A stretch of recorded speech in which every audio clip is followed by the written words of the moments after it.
तो प्रश्नावली 1.2 का क्वेश्चन नंबर कहाँ तक हो गया था? दूसरा कंप्लीट पूरा हो गया था, तीसरा चलेगा।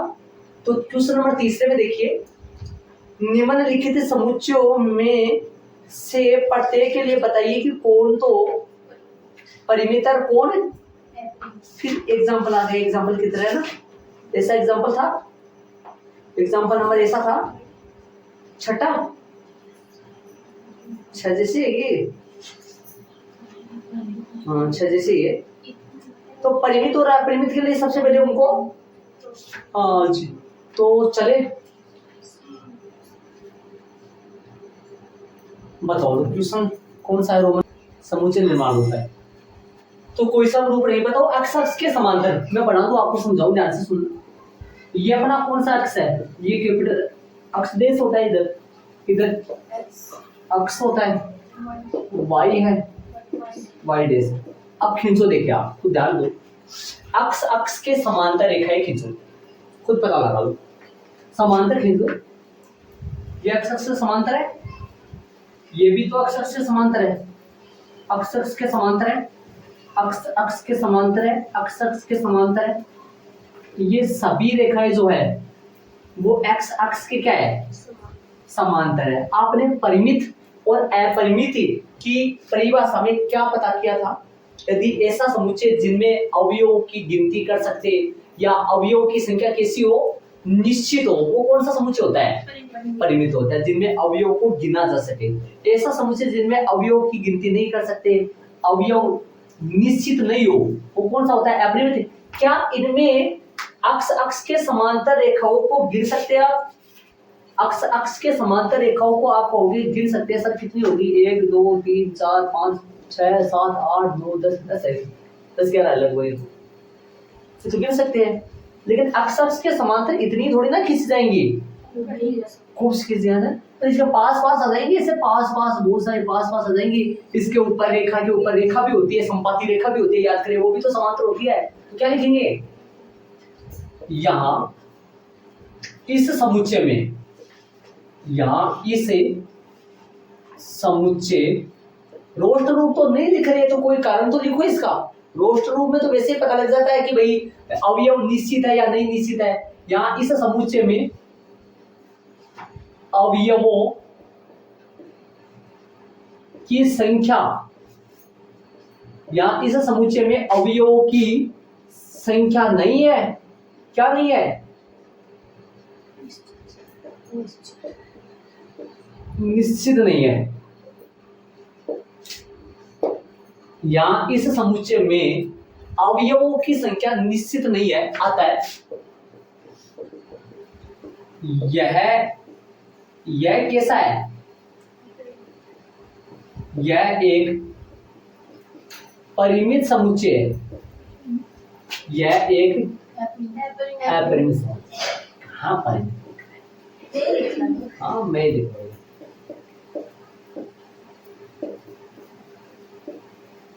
मेरे को पता है, फिर बोल रहा है अपरिमित बोला है इसने, परिमित नहीं बोला है, अपरिमित बोला ना जी। अतः यह एक अपरिमित समुच्चय है। अपरिमित के अंडरलाइन कर लो और आंसर लगा दो और रोमन में दूसरे में चलेंगे। क्योंकि अक्ष अक्ष के समांतर बहुत सारी ढेरों रेखाएं आएंगी, बहुत सारी रेखाएं आएंगी, अपन उनको गिन नहीं सकते।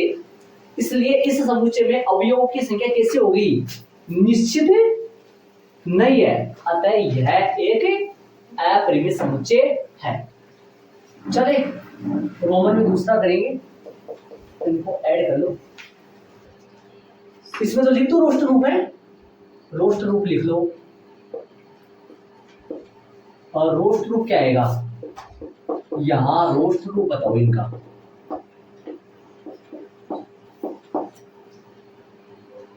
और रोष्ट रूप बराबर अंग्रेजी वर्णमाला के अक्षरों का समुच्चय कौन है? ए बी सी डी में 2 दिन आ गया ना, बताओ तो। ए कौन सा लिखो? स्मॉल लिखो, कैपिटल लिखो? स्मॉल लिखो ना। बी सी डेस डेस डेस डेस। सर ये तो सवाल है ना? हाँ सर, हाँ सर। मतलब ये तो स्वर है ना, मतलब ये तो भी अक्षर है ना। चलो हो गया।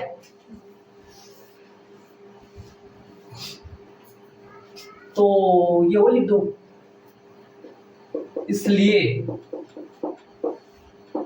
यहां इस समुच्चय में, इस समुच्चय में अवयवों अवयवों की सह संख्या कैसी है, निश्चित है। अतः यह कैसा समुच्चय है, अतः यह परिमित समुच्चय, कैसा समुच्चय, ये परिमित समुच्चय है। ये इसका आंसर, परिमित के अंडरलाइन कर लो। मैंने अब की बार रोस्टर रूप भी लिखा है, ऐसा भी लिख दिया है। तो पूरी बातें लिख देंगे तो अच्छा रहेगा, अगला कहीं गुंजाइश नहीं मिलेगा उसको कट करने का। इसलिए यहाँ इस समुच्चय में अवयवों की संख्या निश्चित है, इसलिए अतः यह परिमित समुच्चय है। इसमें रोस्टर रूप नहीं लिखा जा सकता, इसलिए मैंने लिखा नहीं है ना, नहीं लिखा जा सकता ना। चलिए कॉमन में तीसरा ऐड कर, उन संख्याओं का समुच्चय जो 5 के गुणज है। तो लिखो यहाँ रोस्टर रूप बताओ क्या होगा, इक्वल 5 के गुणज। छोटे क्लास में आया था 5 के गुणनखंड लिखो, 5 के गुणज लिखो। 5 के गुणनखंड तो कौन कौन है और 5 के गुणज कौन कौन है। 5 के गुणज, ये कॉमन साइंस की बातें होती है, ये ऐसी बातें होती है आगे जाके बड़ी क्लासों में या फिर मैथ में या रीजनिंग में ये समझोगे आप। बताओ क्या क्या होता है, इनका आंसर बताओ। देखिए 5 के गुणज कौन होते हैं, 5 के गुणनखंड कौन होते हैं।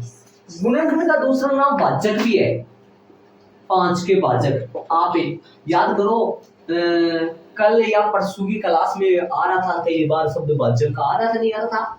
5 के गुणनखंड बोलो या 5 के, एक बात है 5 के गुणज बताओ। 5 10, इसको देख के आप इसको समझ के होंगे ऊपर वाले को देख बताओ। 5 के गुणनखंड 1 और 5, 1 और 5 सेम बात है। भाजक बोलो चाहे ऐसी संख्याएं जिनका 5 में पूरा पूरा भाग जाता हो, वो कौन है, 1 और 5। और ऐसी संख्याएं जिनमें 5 का पूरा पूरा भाग जाता हो। क्या लिखोगे इसमें, 5 10 15 20, रहने दो, समझ गए होंगे शायद। क्या कहोगे, इसलिए यहां, इसलिए किस लिए, रोस्ट रूप को देखते हुए, इसलिए यहां इस समुच्चय में अवयवों की संख्या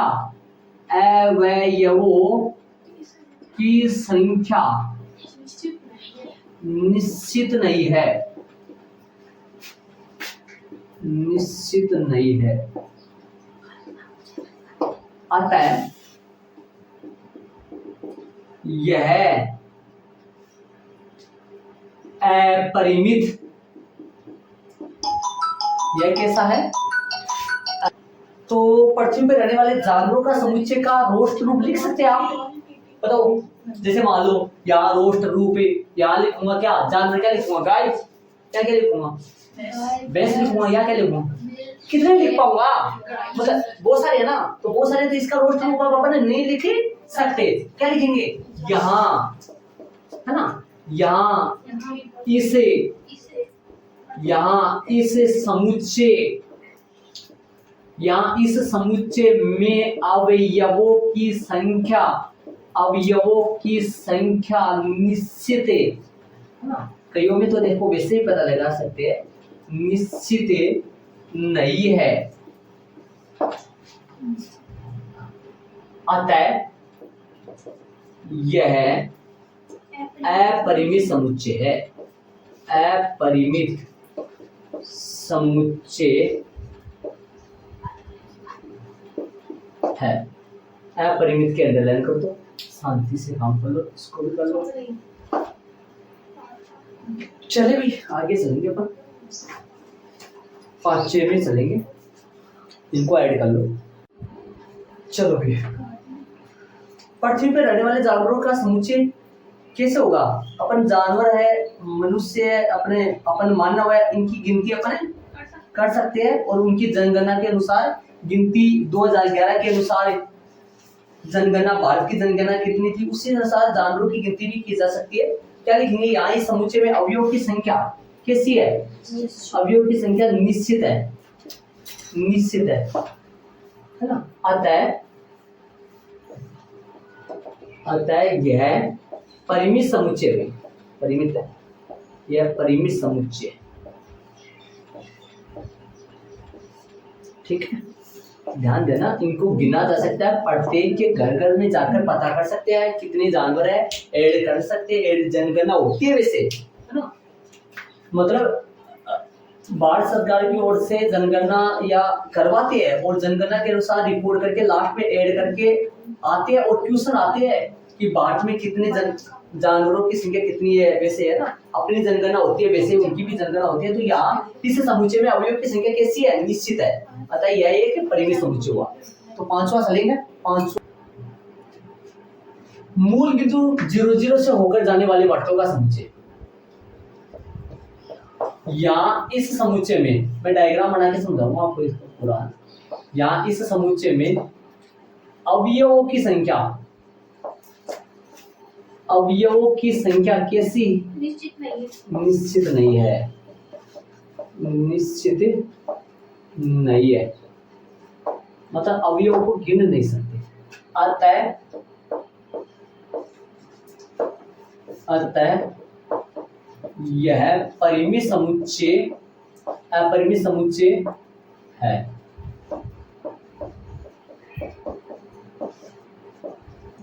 अपरिमित समुच्चय,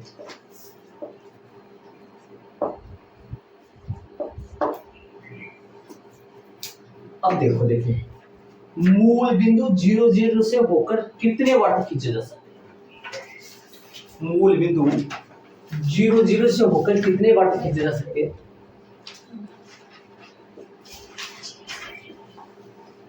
मूल बिंदु 0 से होकर, क्या ये है क्या वो? ये है वो कौन? मूल बिंदु 0 इससे होकर जाने वाले वर्ड खींचे। आ जाओ, मूल बिंदु 0 से होकर, मूल बिंदु 0 से होकर जाता है, देखो ओ से, ठीक है। मूल बिंदु 0 से होकर जाने वाले वर्ड 2 हो गए, 2 हुए। आराम से, जल्दबाजी क्यों कर रहे हो? मूल बिंदु 0 से होकर, ये क्या होता है, क्या बोल गए? मूल बिंदु 0 से होकर, ठीक है। और खींचे मूल बिंदु 0 से होकर, आप इनको गिन पाओगे? ठीक है, जान रहे बहुत सारे खींचे जा सकते हैं।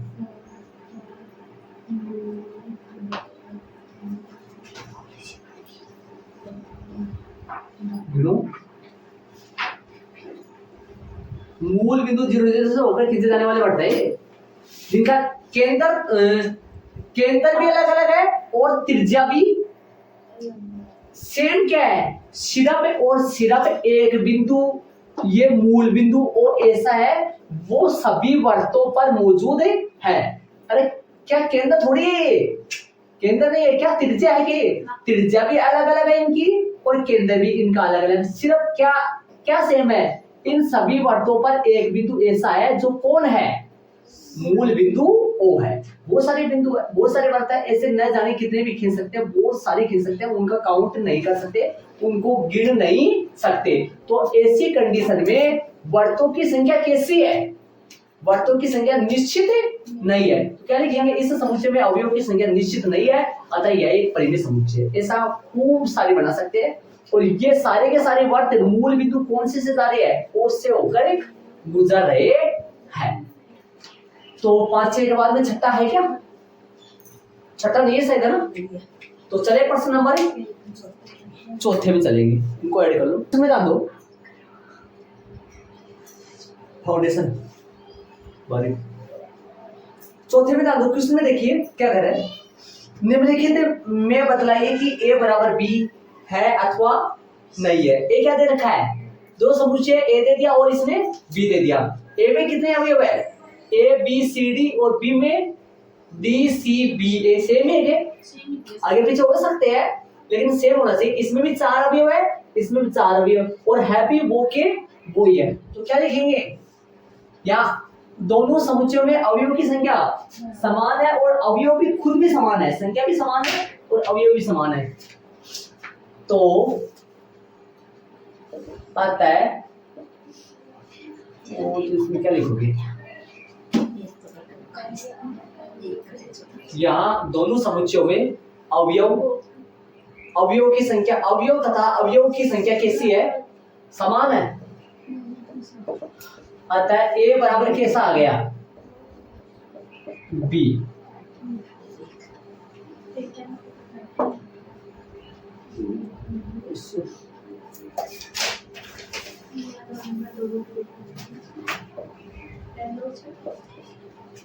समुच्चय ए के सभी अवयव समुच्चय बी में है और समुच्चय बी के सभी अवयव समुच्चय ए में है। उल्टे और सुलटे दोनों तरफ से बराबर है, अवयव की संख्या भी बराबर है और अवयव भी बराबर है। तो रोमन में दूसरा,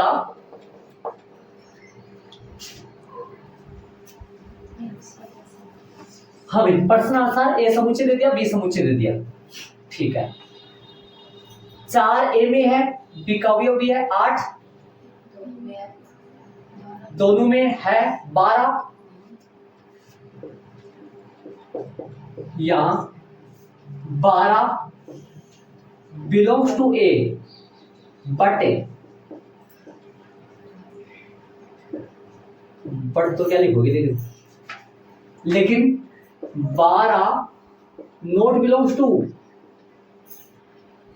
समझ गए होंगे शायद। एक तो रीजन लिख दो न होने का, होने का तो साफ नजर आ रहा है कि बराबर है, बराबर तो साफ नजर आ रहा है, आराम से थोड़ी ना अभी आम ऐसे दिखाई तो दे रहा है ना, सेम है। क्या लिखना चाहो लिख दो। यहाँ दोनों समुच्चयों में अवयव तथा अवयवों की संख्या, अवयव भी और अवयव की संख्या भी कैसी है? समान है। यहाँ 12 ए में तो बिलोंग कर रहा है तथा 12 ए का तो अवयव है, लेकिन 12 किसका अवयव नहीं है? और किसी का एग्जाम्पल भी लिख सकते हो क्या? मैंने 12 का एग्जाम्पल दिया, क्या और भी एग्जाम्पल दे सकते हो किसी और का भी? 12 के साथ साथ चाहूंगी तो मैं 18 का एग्जाम्पल भी दे सकता हूँ। 18 बिलोंग्स टू बी, लेकिन हाँ 18 नॉट बिलोंग्स टू ए। कोई सा भी एग्जाम्पल दो, लेकिन एग्जाम्पल वो दो जो दोनों में नहीं है। अतः ए नॉट इक्वल बी, ये इसका आंसर। देखो ऐसा नहीं करोगे ना तो अगले को प्यारा लगेगा, ये अच्छा लगेगा, समझेगा, सोचेगा। बच्चों को कुछ आता है, डायरेक्ट कर दोगे, डायरेक्ट सब करेंगे ना। ऐसे लिख दो, इतना ही लिख दो, अच्छा एक छोटी, ये हो गया आंसर, हो गया। ये तो सवाल हुआ है, सवालों को सवाल के तरीके से करो ना, अच्छा लगेगा। क्या मतलब मेथ होने का? साइंस स्टूडेंट्स होता है उसका अलग रुतबा अलग होता है, रोने के अलग होती है। साइंस आर्ट्स कॉमर्स अलग होता है।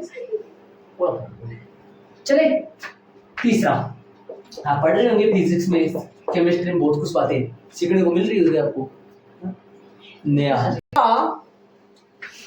ये रोस्टर रूप है, इसमें आओ डालो, यहां इनका रोस्ट रूप लिखो ताकि आसानी से पता लगाया जा सके कि अवयव कैसा है।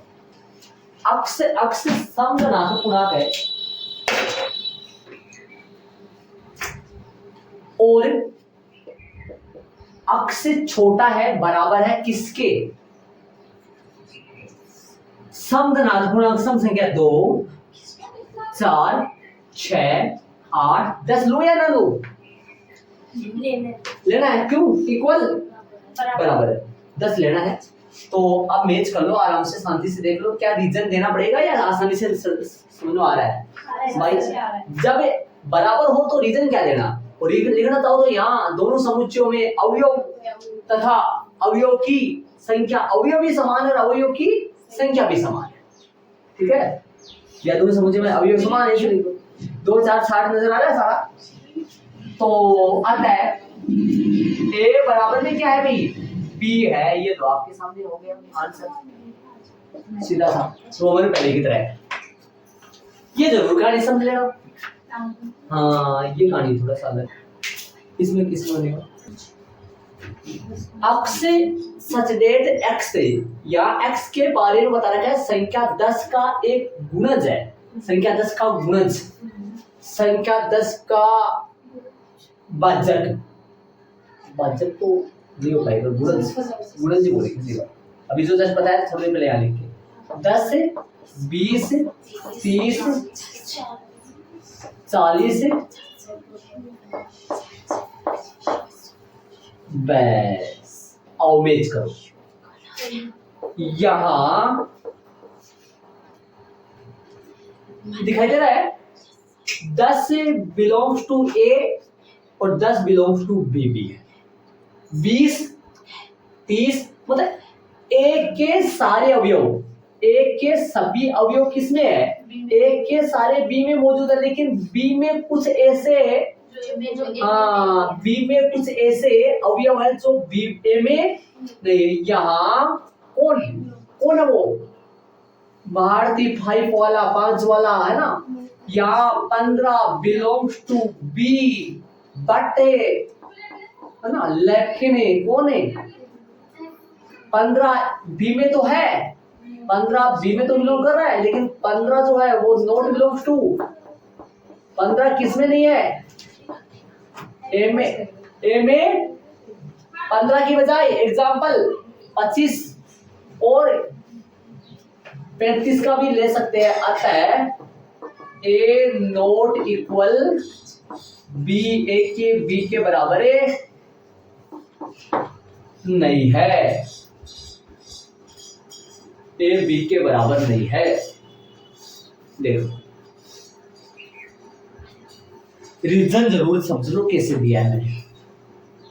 क्या 15 की बजाय 25 का भी दे सकते, 35 का भी दे सकते, 10 का दे सकते, दोनों में उनका नहीं लेना ना। चलिए ऐसे लिख सकते हैं ना, बी नॉट बिलोंग्स टू ए।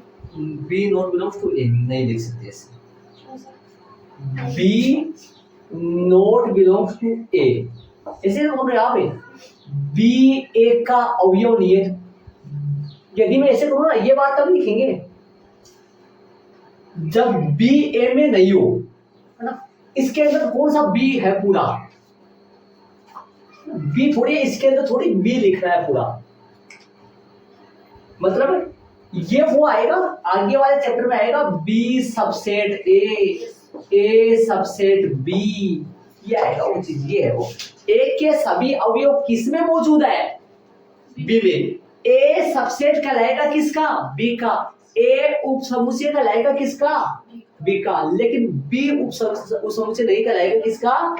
क्योंकि बी के कई अवयव ऐसे हैं जो किन में मौजूद नहीं है? ए में मौजूद है। तो ये राइट है या फिर कौन सा राइट है इन दोनों में बताओ? ए सबसेट बी है या बी सबसेट ए है? आपने पढ़ा है ए के सभी अवयव किस में मौजूद है? बी में। ए सबसेट है बी का, अर्थात ए के सभी अवयव बी में, तो ए उपसमुच्चय कहलाता है किसका? बी का। ये सही है, ये सही है। ए के सभी अवयव किस में मौजूद है? देखो ए बी में जा रहा है, इसे समझो ए किस में गया? ये राइट है नीचे का। वो आगे वाले एक्सरसाइज में आएगा, उसमें बेसिक कराऊंगा तब। ठीक है, तो चले प्रश्न नंबर कौन सा चलेगा? प्रश्न नंबर चलेगा 5वां। आ जाओ। तो पहले क्या बोला? क्वेश्चन 5 से निकाल 5। देखो, क्या निम्नलिखित समुच्चय युगल समान है? कारण सहित बताइए। आप कहाँ जाओगे? हाँ अब कहाँ जाओगे, अब तो लिखना पड़ेगा ना कारण। जैसे आप परिमित है परिमित है परिमित है परिमित दे रहे हो ना, यहाँ टाइम इसमें लिखना भी पड़ेगा। कारण नहीं दिखाया था। हाँ किसमें, इसमें कारण वाली 5 वाले में बोला ना, इसने पूछा तो है ना।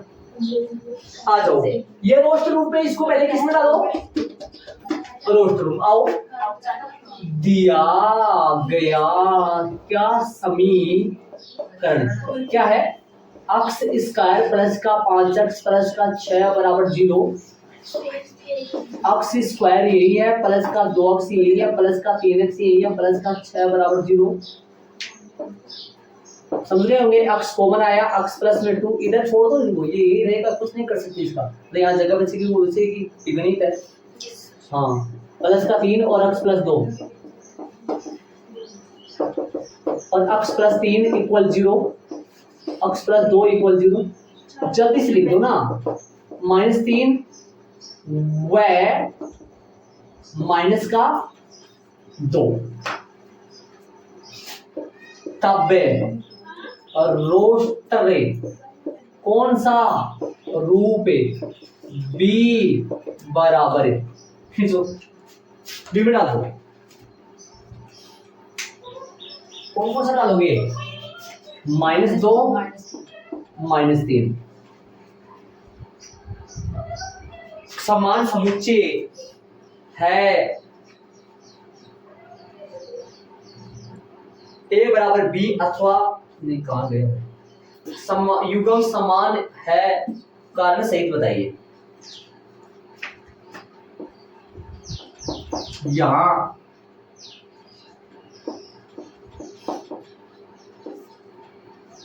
है क्या समान, यहां 2 बिलोंग्स टू ए बट कौन नहीं, 2 belongs to A, 2 not belongs to B. आता है ट्यूशन की लैंग्वेज, बराबर वाला तो नहीं है सेट सिस्टम, ट्यूशन की लैंग्वेज भाषा पर भाषा। अतः दिया गया समुच्चय युग्म समान नहीं है, अतः दिया गया समुच्चय युग्म समान नहीं है, यही इसका आंसर आएगा। चले रोमन में दूसरा, इसको ऐड कर लो, बाकी समझ में आ गया होगा, समझाने की कोई जरूरत नहीं है। कोई सा भी एग्जांपल दे सकते हैं क्या, 2 का देना जरूरी है क्या, 3 का दे दो, -2 का दे दो, -3 का दे दो। -2 में क्या लिख पाओगे, -2 में लिखोगे -2 बिलोंग्स टू बी, लेकिन -2 नॉट बिलोंग्स टू ए।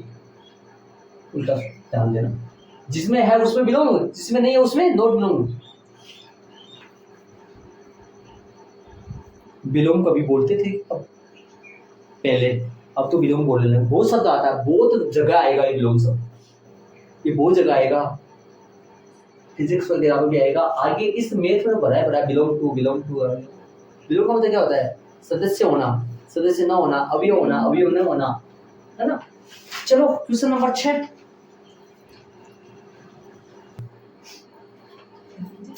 यहां इन समुच्चय के कैसे रोस्ट रूप लिखो, रोस्ट रूप लिखिए इन समुच्चय के। ए बराबर है, बताओ फॉलो का अक्षर बताओ, एफ ओ सिंगल एल और डब्ल्यू, तथा सेम आएगा बी बराबर डब्ल्यू ओ एल, ये आगे पीछे कौन हो गया, चेंज हो गए। यहाँ दोनों समुच्चयों, यहाँ दोनों समुच्चयों में अवयव समान ही है, समान ही है, बस रहने दो, समान ही है।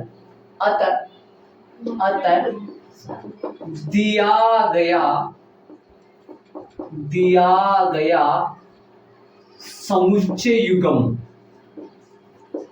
समुच्चय का, समुच्चयों का या समुच्चय का, समुच्चय का युग्म समान नहीं है, समान है। हे भगवान, इसको जाके मेरे को भी जवाब देना है ना। अगर दिया गया समुच्चय का युग्म है या दिया गया समुच्चय युग्म समान है, दिया गया समुच्चय युग्म ही आएगा का युग्म दिया जाएगा। अतः दिया गया समुच्चय युग्म समान है। इसमें देखो वो रीजन नहीं लिख पाए अपने बिलोंग्स टू वाला ना, लिख को नहीं लिख पाए, मैंने ऐसे लिख दिया यहाँ दोनों समुच्चयों में अवयव समान है, समान ही है ना। अतः दिया गया समुच्चय युग्म समान है, आंसर। चले क्वेश्चन नंबर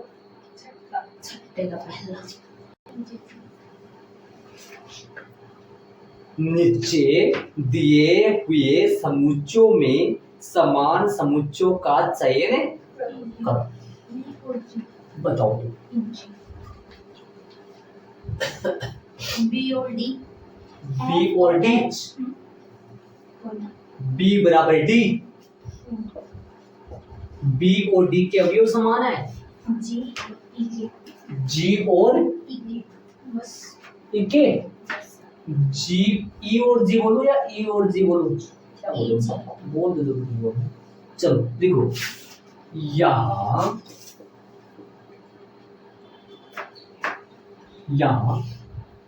समुच्चयों, क्या बोला, यहाँ समुच्चयों बी व डी तथा ई व जी के अवयव समान ही छह ना लिखना है, ही है। अतः बी बराबर डी तय ई बराबर जी, बॉक्स इधर भी, और यही इसका आंसर।